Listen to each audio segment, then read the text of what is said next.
वायु जीवों और पादपों समेत पृथ्वी के सभी प्राणियों के लिए बहुत महत्वपूर्ण है। पादपों को प्रकाश संश्लेषण करने और वायु में ऑक्सीजन छोड़ने के लिए वायु से कार्बन डाइऑक्साइड की आवश्यकता होती है। मनुष्यों और पशुओं को जीवित रहने हेतु सांस के रूप में वायु से ऑक्सीजन लेने की आवश्यकता होती है। क्या तुम जानते हो कि पृथ्वी के चारों तरफ का वायुमंडल वायु से भरा हुआ है? लेकिन वायुमंडल क्या होता है? जानने के लिए हमारे साथ आएं। वायुमंडल का संगठन। वायुमंडल विभिन्न गैसों, मुख्यतः नाइट्रोजन और ऑक्सीजन के मिश्रण से बना है, जो पृथ्वी को चारों तरफ से कंबल की तरह लपेटे हुए है। वायुमंडल के बिना हम यहां जीवित नहीं रह सकते। यह सूर्य से आने वाली खतरनाक किरणों से हमें बचाता है और पृथ्वी को पादपों और पशुओं के लिए आदर्श निवास स्थान बनाता है। जल की जरूरत। हम जानते हैं कि वायु हमारे जीवन के लिए अत्यधिक आवश्यक है, लेकिन क्या आपने कभी सोचा है कि जल इतना महत्वपूर्ण क्यों है?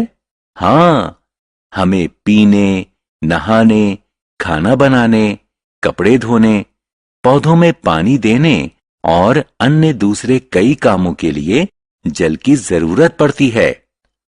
यह सच है कि जल के बिना पौधे मर जाएंगे और मनुष्य और पशु प्यासे रहेंगे।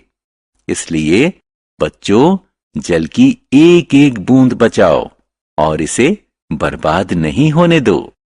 पृथ्वी पर जल। जल पृथ्वी पर सबसे प्रचुर मात्रा में पाया जाने वाला पदार्थ है। वास्तव में हमारी पृथ्वी का 70% हिस्सा पानी से ढका हुआ है।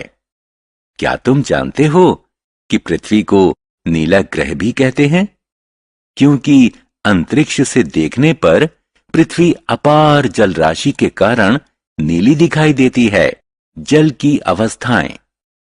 जल 3 अवस्थाओं में पाया जाता है: ठोस, द्रव्य और गैस।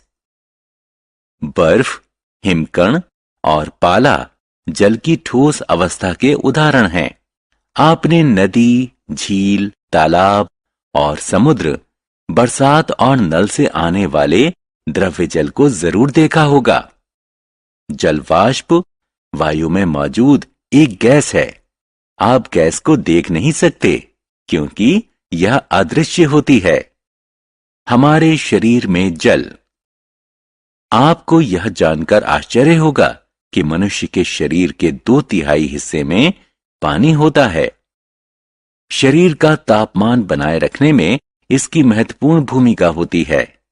यह पोषक तत्वों को पूरे शरीर में पहुंचाता है, पाचन को सुधारता है और शरीर से अपशिष्ट पदार्थों को बाहर निकालता है। जल चक्र। क्या आप ये सोचकर हैरान हैं कि बरसात में सारा पानी कहां से आता है? वायुमंडल में सदैव एक निश्चित मात्रा में जलवाष्प रहती है। यह पृथ्वी की सतह जैसे समुद्र, नदी और झील से आती है। सूर्य की ऊष्मा पृथ्वी के धरातल पर मौजूद इन जल स्रोतों के पानी को गर्म कर देती है, जिससे यह द्रव्य अवस्था से गैस अवस्था में परिवर्तित हो जाता है। इस प्रक्रिया को वाष्पीकरण कहते हैं। वायुमंडल में ऊपर जाकर जलवाष्प शीतल हो जाता है और बादल बना लेता है। इसे संघनन कहते हैं। जब जल कण एकत्रित होने लगते हैं तो वो बड़ी बूंद बना लेते हैं और तापमान के अनुसार बरसात, बर्फ या ओले के रूप में नीचे गिरते हैं। इसे वर्षण कहते हैं। अंततः पानी जल स्रोतों तक पहुंचता है और एकत्रित होता है। आप देख सकते हैं कि जल लगातार धरती से वायु और फिर वापस धरती तक एक चक्र में चलता रहता है। इस प्रक्रिया को जल चक्र कहते हैं। इसलिए बच्चों, हमारे धरती से जल कभी खत्म नहीं होगा। मौसम क्या है? क्या आपने आज मौसम की भविष्यवाणी देखी? नहीं? मौसम क्या होता है? मूलतः किसी निश्चित समय और स्थान पर वायुमंडल की स्थिति को मौसम कहते हैं। मौसम कई कारणों जैसे तापमान, आर्द्रता और वायु दाब पर निर्भर करता है। आइए इन कारणों के बारे में जानें। मौसम की तापमान पर निर्भरता। संभवतः हम सभी जानते हैं कि तापमान वायु की ठंडी या गर्मी का माप होता है। यह इस बात पर निर्भर करता है कि सूर्य से इसने कितनी ऊर्जा ली। तापमान को तापमापी नापक यंत्र की सहायता से मापते हैं और इसकी गणना डिग्री सेल्सियस और डिग्री फ़ारेनहाइट में करते हैं। मौसम की आर्द्रता पर निर्भरता। मौसम को प्रभावित करने वाला अन्य कारक आर्द्रता है। वायु में मौजूद जलवाष्प की मात्रा को आर्द्रता कहते हैं। हां, हमारे आसपास मौजूद हवा जल से भरी होती है। आप आमतौर पर झीलों, समुद्र, नदियों और पेड़ों से पानी के वाष्प बनते देख सकते हैं। जब आर्द्रता बढ़ जाती है तो हमें पसीना आता है और हम चिपचिपाहट और असुविधा महसूस करते हैं।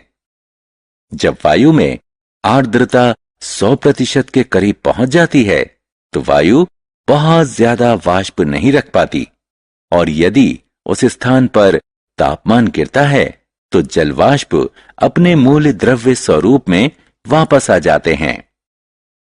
संघनन जमीन के पास होता है जिससे कुहासा और कोहरा उत्पन्न होता है।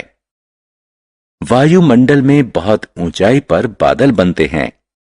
अंततः बादलों से पानी, बरसात, बर्फ या ओले के रूप में धरती पर वापस आ जाता है। मौसम की वायुदाब पर निर्भरता। आगे क्या? हां, वायुदाब।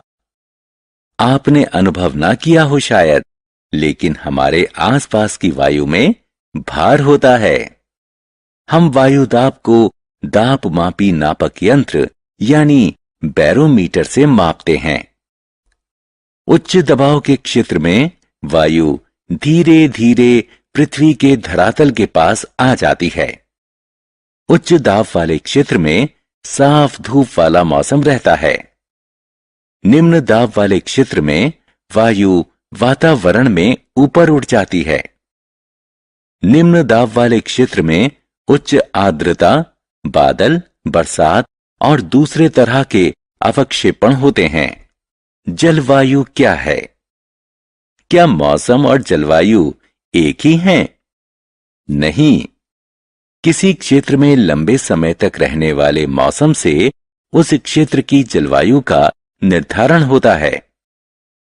उदाहरण स्वरूप, भूमध्य रेखा के करीब के क्षेत्र में गर्म जलवायु होती है और ध्रुवों के नजदीक ज्यादा ठंडी जलवायु होती है। बच्चों, अब आप मौसम और जलवायु में आसानी से अंतर कर सकते हैं।